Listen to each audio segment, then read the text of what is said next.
Good morning. Okay, so behind me on the screen is kind of a, I guess it's a little bit soft, but it's what I had for breakfast this morning. So water sauteed green head cabbage with a little bit with cumin seeds, a few drops of white vinegar, actually it was brown rice vinegar, and a little bit of cayenne pepper on brown rice. With a nod to Peter, the green head cabbage has B1 and B6 vitamins, which are great anti-stressors. So why did I choose this?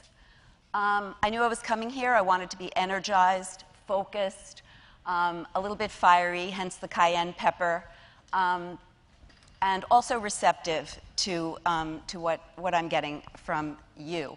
How long did it take me to prepare?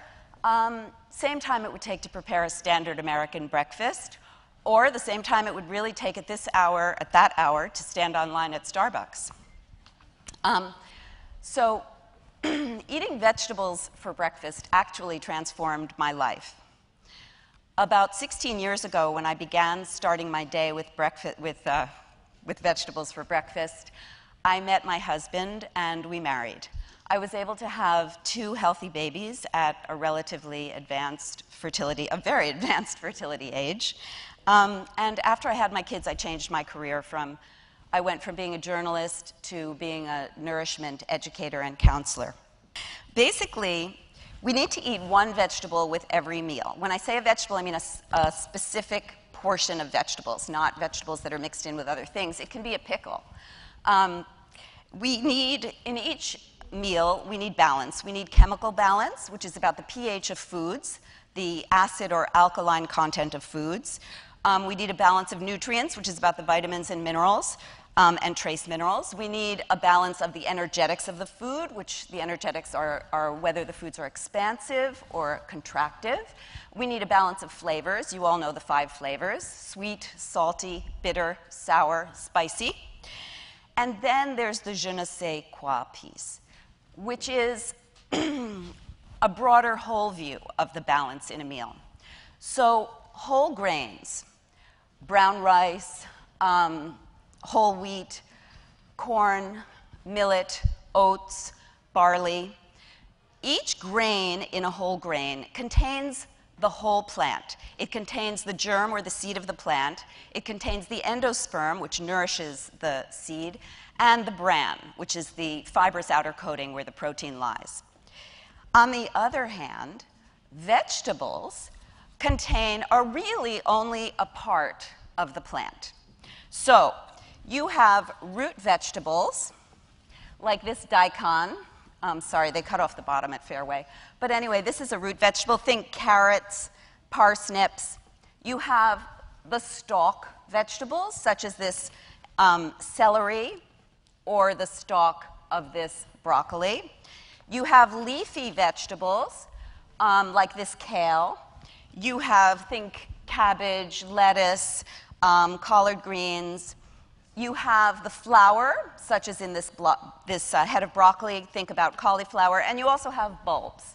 So allium, like this is a spring onion, scallions, garlic are bulbs. When you prepare your breakfast, you need to have your eye on the whole day, the big picture. So I'm coming to the 92nd Street Y State of View Conference, while also keeping your mind on the details, the parts, the vegetables. And I want to remember to bring these vegetables that I bought last night. So how or why are breakfast vegetables different from lunch or dinner vegetables? 2 ways. 1, how they're cooked and prepared, or whether they're cooked at all. And 2, the particular vegetables that you choose. So 1 word about breakfast. What is breakfast? So break fast is just that. You're breaking the fast that you began the night before when you finished dinner. And if you've eaten in between, you shouldn't have. So the 10 or 12 hours in between your dinner and your breakfast are pretty much the longest period of your day that you go without eating. Therefore, in the morning when we wake up, our system is more receptive to the food we're going to eat, which is the good news and the bad news. The good news is our palates are fresh. I always introduce vegetables that may not be so appealing to my kids in the morning because their palates are more open. But on the other hand, your digestive system has been resting and it's a bit more raw. So you want to be careful to eat things that are more easily digestible.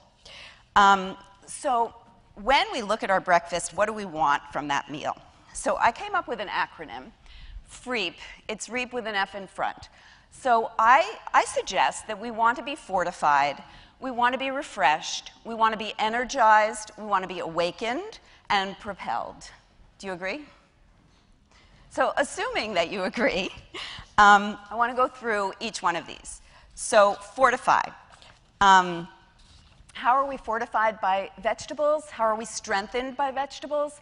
When we cook them lightly, when we blanch, saute, or blanch, water saute, or steam them. That's my definition of cooking lightly. And what does that do? Basically, it brings the nutrients to the surface of the vegetable. You notice it gets more vivid in color, which make them more accessible to you and more digestible. So refresh. What's refreshing? Basically foods that are crunchy, I think, for most people. So when you think about a crunchy vegetable, you're probably thinking of raw vegetables, which are okay some of the time, but I don't recommend them all the time for breakfast. They're a bit harder to digest. So I suggest you blanch them. You take a crunchy vegetable that you enjoy, maybe snap peas or carrots, drop them into a roiling, boiling pot of water. When they rise to the surface, they're done, and they'll be much more usable and accessible to you. Energize. So light cooking also maximizes the energy you can get from a vegetable. Awaken.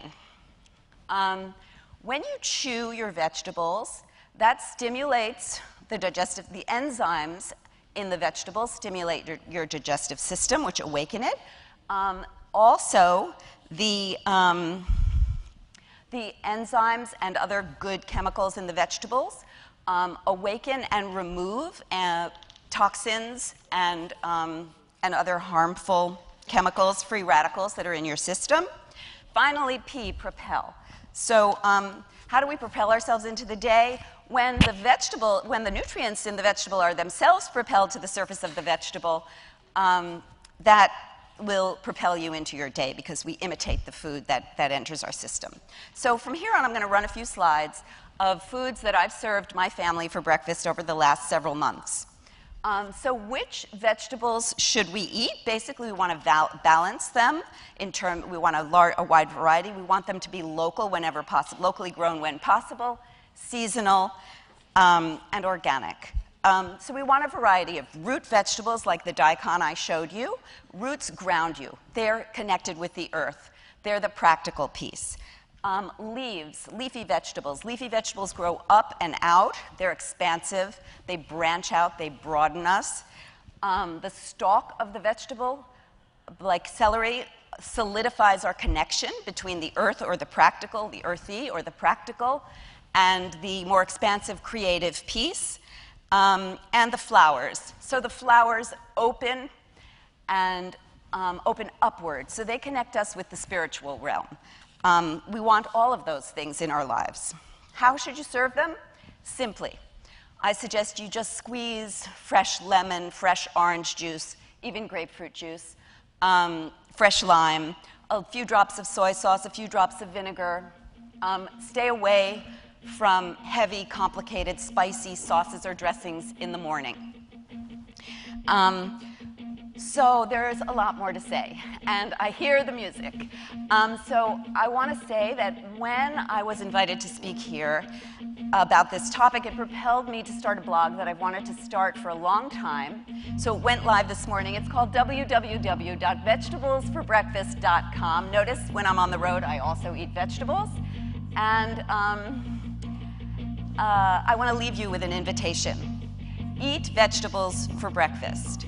Vary the vegetables, the way you cook them, and the way you serve them down to the plate. Pick locally grown, organic, seasonal vegetables and chew them well. I want to borrow a line from one of the most successful ad campaigns of all time. It was Alka-Seltzer in 1971. Try it. You'll like it. And you'll probably never need Alka-Seltzer again. Thank you very much.